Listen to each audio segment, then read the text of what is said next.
Hello दोस्तों, मेरा नाम है फरमान और हमने स्टार्ट किया था B pharm first semester pharmaceutical analysis के मोस्ट इंपॉर्टेंट क्वेश्चन, जो कि टोटल 20 क्वेश्चन थे और 7 और 10 मार्क्स में मोस्टली एग्जाम में पूछे जाते हैं। तो जिसके अंदर हमने पहला जो क्वेश्चन है define pharmaceutical analysis and explain it's scope, जो कि हम कवर कर चुके हैं। और आज हम दूसरा क्वेश्चन कवर करेंगे, जो कि है different technique of analysis with suitable example. Pharmaceutical analysis में जो टेक्निक्स यूज होती है वो कितने तरह की होती है और उनके एग्जाम्पल के साथ हम पढ़ेंगे।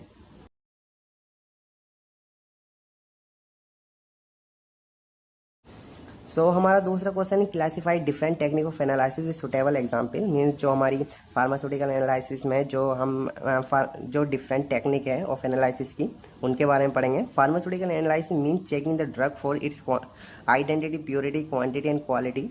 मीन जो फार्मास्यूटिकल एनालिसिस का यूज़ करके जो हम ड्रग की जो आइडेंटिटी करते थे, उसकी प्योरिटी चेक करते थे और क्वांटिटी चेक करते थे और क्वालिटी चेक करते थे मेडिसिन की। तो उसके अंदर कौन कौन सी टेक्निक है, कौन कौन सा मेथड है जो हम यूज़ करके उनका पता लगाते थे। Means identity, purity, quality and quantity कैसे चेक करते हैं उनका यूज़ करके। तो जो डिफरेंट टेक्निक है वो 2 पार्ट्स में डिवाइड होती है। It's 2 main types. पहला होता है क्वालिटेटिव एनालिसिस। तो पहले हम क्वालिटेटिव एनालिसिस समझते हैं और फिर समझें क्वांटिटेटिव एनालिसिस क्या होती है। फॉर एग्जाम्पल,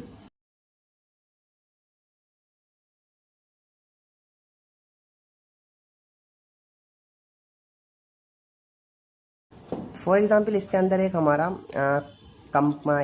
केमिकल है जिसका हमें नहीं पता कि इसके अंदर कौन सा केमिकल है और क्या स्ट्रक्चर है उसकी और कितनी क्वांटिटी में है और कैसा नेचर है। तो हम इसका पता करेंगे, तो इसके लिए सबसे पहले हम यूज़ करते हैं क्वालिटेटिव एनालिसिस। क्वालिटेटिव एनालिसिस की बात करें तो क्वालिटेटिव एनालिसिस में हम पता करते हैं जो हमारा केमिकल है उसका क्या नेचर है, क्या स्ट्रक्चर है, कि कौन सा फंक्शनल ग्रुप है उसमें। तो इसमें हम क्वालिटी का पता लगाते हैं, क्या क्वालिटी है उसकी। जैसे फॉर एग्जांपल हमारा इसके अंदर एसिड है, हाइड्रोक्लोरिक एसिड। हमने पता करा क्वालिटेटिव एनालिसिस का यूज़ करके, जो मेथड है उसके वो यूज़ करके पता करा कि इसके अंदर हाइड्रोक्लोरिक एसिड है और ये पता करा कि उसकी जो एसिडिटी है वो कितनी है, उसमें कौन सा आयन है, H+ आयन देता है ये। तो ये होगी इसकी क्वालिटेटिव एनालिसिस। फिर हम यूज़ करते हैं इसका क्वान्टिटेटिव एनालिसिस। क्वालिटेटिव एनालिसिस का यूज़ करके हम पता लगाते हैं, जो हमने क्वालिटेटिव एनालिसिस का यूज़ करके ये पता लगाया था वो जो केमिकल है वो हाइड्रोक्लोरिक एसिड है, उसकी एसिडिटी कितनी है, उसमें कौन सा फंक्शनल ग्रुप है, कौन सी स्ट्रक्चर है, कैसी स्ट्रक्चर है, ये सब हमने जो इसकी क्वालिटी है वो पता लगाई क्वालिटेटिव एनालिसिस में जो मेथड है उनका यूज़ करके। और अब बात करते हैं क्वान्टिटेटिव एनालिसिस में हम पता लगाते हैं इसकी कितनी क्वान्टिटी है। मीन जो हमारा हाइड्रोक्लोरिक एसिड है उसके कितने मोल है इस सॉल्यूशन के अंदर। सो इसके अंदर हम क्वालिटी का पता लगाते हैं। तो ये डिफरेंट है क्वालिटेटिव एनालिसिस में और क्वांटिटेटिव एनालिसिस में। क्वालिटेटिव एनालिसिस में हम उसकी क्वालिटी का पता लगाते हैं और जो क्वांटिटेटिव एनालिसिस होती है उसमें हम क्वांटिटी का मीन्स कितनी क्वांटिटी में वो प्रेजेंट है उसके अंदर, उसका पता लगाते हैं। तो ये थे qualitative analysis and quantitative analysis. तो हम पहले डिस्कस करते हैं qualitative analysis. Tells us about the identity and purity of a drug. जो qualitative analysis है वो बताता है कि जो हमारे सैंपल के अंदर है वो जो केमिकल है उसकी क्या प्योरिटी है, क्या आइडेंटिटी है, उसकी हम क्वालिटी चेक करते हैं। जिसके अंदर हम मेथड का यूज़ करते हैं। पहले आते हैं हमारे नॉन इंस्ट्रूमेंटल मेथड और फिर आते हैं हमारे instrumental method. Non instrumental method की बात करें तो इसके अंदर हम इंस्ट्रूमेंट का यूज़ नहीं करते, जो कि हम इसके अंदर जो हमारे केमिकल्स होते हैं उनके बीच में रिएक्शन करा के हम पता कर लेते हैं जो हमारे सैंपल के अंदर जो केमिकल है उसकी क्वालिटी क्या है, क्या फंक्शनल ग्रुप है और क्या स्ट्रक्चर है। तो कलर टेस्ट में आता है पहला हमारा जो मोलिश टेस्ट करके होता है, जो कि जिसका यूज़ करके हम पता लगाते हैं सैंपल के अंदर जो हमारे कार्बोहाइड्रेट्स है वो मोनोसेकेराइड है, पोलोसेकेराइड से या फिर डाइसेकेराइड से। और फिर आता है हमारे प्रिसिपिटेशन टेस्ट, जिसके अंदर हम पता लगाते हैं कि जो हमारे सैंपल के अंदर वो क्लोराइड है या नहीं है। जिसके अंदर क्लोराइड की रिएक्शन हम सिल्वर नाइट्रेट से कराते हैं, जो कि सिल्वर क्लोराइड के प्रिसिपिटेट बनते हैं सॉल्यूशन के अंदर। अगर वो सिल्वर क्लोराइड के प्रिसिपिटेट बनते हैं वाइट कलर के, तो ये बताता है कि इसके अंदर हमारे क्लोराइड प्रेजेंट है। और फिर आते हैं हमारे लिमिट टेस्ट। हमारी लिमिट है जो कि हम करते हैं, जो कि जिसके अंदर हम इम्प्योरिटीज़ का पता लगाते हैं, जैसे कि आर्सेनिक, लेड या फिर आयरन की जो इम्प्योरिटीज़ है इनका पता लगाते हैं लिमिट टेस्ट के ज़रिए से। और फिर आता है हमारा इंस्ट्रूमेंटल मेथड, जिसके अंदर हम इंस्ट्रूमेंट का यूज़ करते हैं, जैसे इंस्ट्रूमेंटल मेथड की जो इसके अंदर हम स्पेक्ट्रोफोटोमीटर का यूज़ करते हैं, क्रोमेटोग्राफी या फिर इलेक्ट्रोड्स का यूज़ करके पता लगाते हैं क्वालिटी का। तो पहली आती है हमारी यूवी स्पेक्ट्रोस्कोपी, जिसके अंदर हम इम्प्योरिटीज़ को डिटेक्ट करते हैं, मीन्स हमारे जो सॉल्यूशन में इम्प्योरिटीज़ है या नहीं है वो पता करते हैं। यूवी स्पेक्ट्रोस्कोपी क्या होती है, फॉर एग्जांपल ये हमारे सॉल्यूशन है, इसके अंदर हमें चेक करनी है इम्प्योरिटीज़ है या नहीं है, तो हम इस यूवी स्पेक्ट्रोस्कोपी में क्या करते हैं, इस तरह से सोर्स ऑफ लाइट होता है जिसके ज़रिए से लाइट हम इसके पास कराते हैं। और जब लाइट पास कराते हैं, जितनी ज़्यादा जो कंसंट्रेशन होगी हमारे इसके अंदर जो हमारा केमिकल है, अगर जितनी ज़्यादा कंसंट्रेशन होगी उतनी ही ज़्यादा ये लाइट को एब्जॉर्ब करेंगे। और यहाँ पे हमारा होता है डिटेक्टर, जो कि डिटेक्ट करता है, जो कि हमारी लाइट पास हो जाती है उसे डिटेक्ट करता है और कंप्यूटर पे शो करता है, जिसके ज़रिए से हम पता लगा लेते हैं कि हमारे जो हमारे सॉल्यूशन के अंदर है वो कितना ज़्यादा कंसंट्रेशन है, जो हमारा केमिकल है उसकी कंसंट्रेशन कितनी है। यहाँ पे कुछ मोनोक्रोमेटर भी यूज़ होते हैं, जिसके ज़रिए से जो हमारी लाइट है वो सेलेक्ट करता है और जो लाइट पास होती है सैंपल से वो डिटेक्ट होकर स्क्रीन पर शो होती है। ये था हमारा यूवी स्पेक्ट्रोस्कोपी, जिसके अंदर हम इम्प्योरिटीज़ को डिटेक्ट करते हैं लाइट पास कराकर सॉल्यूशन से। फिर आता है हमारा आईआर स्पेक्ट्रोस्कोपी, जिसे हम इंफ्रारेड स्पेक्ट्रोस्कोपी बोलते हैं, जो कि फाइंड इस फंक्शनल ग्रुप, जो कि मीन्स जब हम लाइट पास कराते हैं, जैसे यूवी स्पेक्ट्रोस्कोपी में लाइट पास कराकर हम इम्प्योरिटीज़ का पता लगा रहे थे, इसी तरह से हम फाइंड फंक्शनल ग्रुप जो हमारा केमिकल है उसमें जो फंक्शनल ग्रुप है उस केमिकल का, उसका हम पता लगाते हैं इंफ्रारेड स्पेक्ट्रोस्कोपी से। फिर आता हमारा एनएमआर स्पेक्ट्रोस्कोपी, इसके अंदर इसके बात करें तो nuclear magnetic resources spectroscopy, find structure of the compound, means इसके अंदर जो कंपाउंड की हमारी स्ट्रक्चर है उसे हम फाइंड कर लेते हैं। कैसे, जो हमारे एटम के जो न्यूक्लियाई है वो जो मैग्नेटिक फील्ड है एक्सटर्नल का उसमें इंट्रैक्शन होता है, जिसे हम ऑब्जर्व करके पता लगा लेते हैं जो कि हमारे स्ट्रक्चर है कंपाउंड की वो कैसी है, हम डिटेल में पढ़ेंगे इसे। फिर आता हमारा TLC method, thin layer chromatography, जिसके अंदर हम ड्रग की प्योरिटी को चेक करते हैं थिन लेयर क्रोमेटोग्राफी में। और अब आता है हमारे क्वांटिटेटिव एनालिसिस। मैंने आपको बताया था क्वांटिटेटिव एनालिसिस में हम क्वांटिटी का पता लगाते हैं, मीन जो हमारे सैंपल में जो केमिकल्स है उसकी कितनी क्वांटिटी है ये पता लगाते हैं हम क्वांटिटेटिव एनालिसिस में। और इसके अंदर बात करें जो हमारे मेथड यूज़ होते हैं, tell us the exact amount of the drug, जो ये हमारी जो ड्रग है उसके अंदर उसका एग्जैक्ट अमाउंट हमें बता देता है क्वांटिटेटिव एनालिसिस के अंदर। इसके अंदर भी होते हैं नॉन इंस्ट्रूमेंटल मेथड और इंस्ट्रूमेंटल मेथड। अगर नॉन इंस्ट्रूमेंटल मेथड की बात करें तो इसके अंदर आते हैं एसिड बेस टाइट्रेशन, जिसके अंदर एग्जाम्पल ऐसे ऑफ सोडियम हाइड्रोक्साइड, मीन्स हम पता लगा लेते हैं, जैसे फॉर एग्जाम्पल हमें ये पता है क्वालिटेटिव एनालिसिस, हमने ये तो पता लगा लिया कि जो हमारे सैंपल में वो सोडियम हाइड्रोक्साइड है, लेकिन ये नहीं पता कि उसकी क्वांटिटी कितनी है। तो इसके अंदर हम नॉन इंस्ट्रूमेंटल मेथड में यूज़ करते हैं एसिड बेस टाइट्रेशन, मीन जो हमारा सोडियम हाइड्रोक्साइड है जो कि एक बेस है, तो इसकी रिएक्शन हम एसिड के साथ कराते हैं और एक इंडिकेटर यूज़ करते हैं जिसे हम फिनोल्फेथिलीन बोलते हैं, और इसके अलावा भी इंडिकेटर होता है। अगर बात करें एसिड बेस टाइट्रेशन क्या होती है, एसिड बेस टाइट्रेशन के अंदर जो हमारे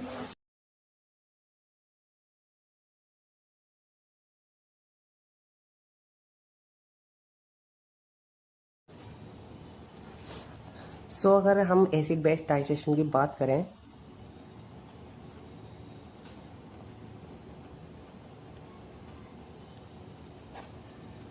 अगर हम एसिड बेस टाइट्रेशन की बात करें तो हमें ये तो पता है इसके अंदर सोडियम हाइड्रोक्साइड है, जो कि हमने क्वालिटेटिव एनालिसिस से ये तो पता कर लिया इसके अंदर हमारा सोडियम हाइड्रोक्साइड है।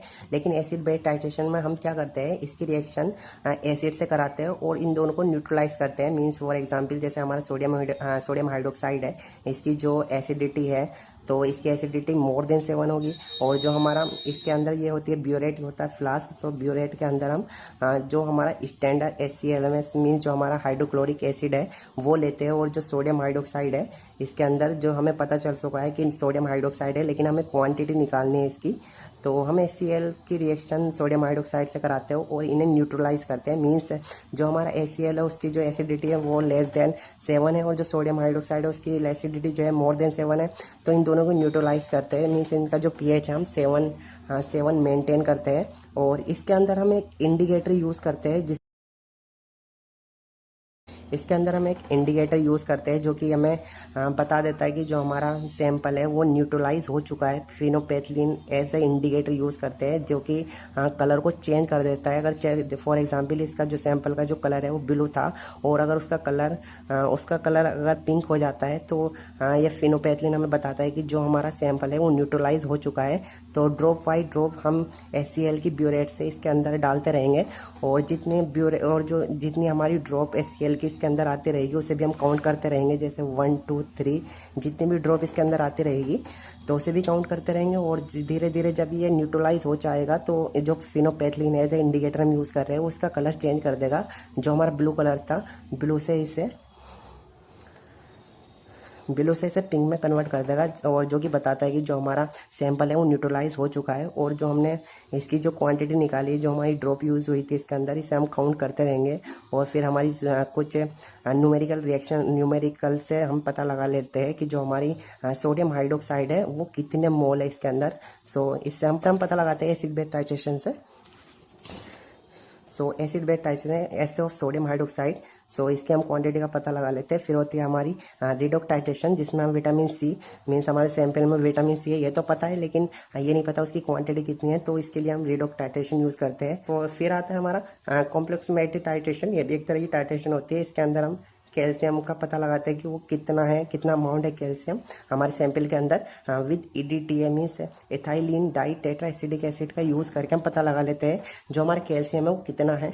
फिर हमारा एक मेथड और है जो कि जिसका नाम है ग्रेविमेट्री एनालिसिस जिसके अंदर हम एस्टिमेशन ऑफ क्लोराइड मीन्स जो हमारे सैंपल के अंदर ये तो पता है क्लोराइड है लेकिन ये नहीं पता कितना है। तो by weighing silver chloride means जो हमारा क्लोराइड है उसकी रिएक्शन हम सिल्वर नाइट्रेट से कराते हैं जो कि कन्वर्ट हो रहा है सिल्वर क्लोराइड में और जो प्रिसिपिटेशन बन जाते हैं और उनका हम वेगिंग करते हैं उन्हें हम वे करते हैं उन्हें और पता लगा लेते हैं कि जो हमारे क्लोराइड है वो कितने हैं हमारे क्लोराइड है उसकी जो क्वांटिटी है वो कितनी है सैंपल के अंदर। और फिर आता है हमारे इंस्ट्रूमेंटल मेथड।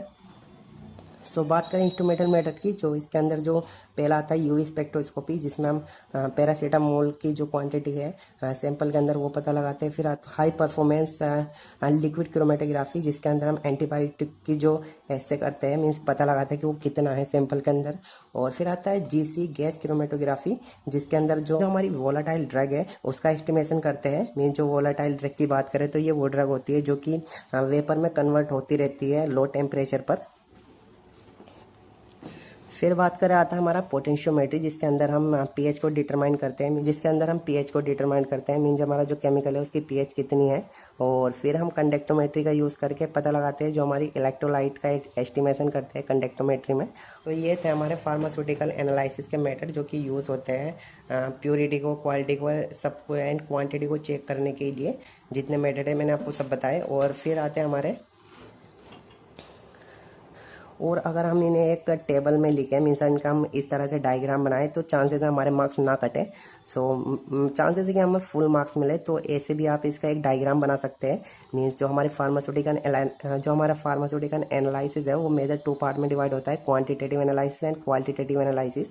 और जो क्वालिटेटिव एनालिसिस में आते हैं हमारे नॉन इंस्ट्रूमेंटल मेथड होते हैं जैसे कि ये है और इंस्ट्रूमेंटल मेथड ये है। जैसे कि क्वालिटेटिव एनालिसिस में नॉन इंस्ट्रूमेंटल मेथड जो कि मैंने आपको सब बताया कलर टेस्ट हुआ लिमिट टेस्ट हुआ या प्रिसिपिटेशन टेस्ट हुए।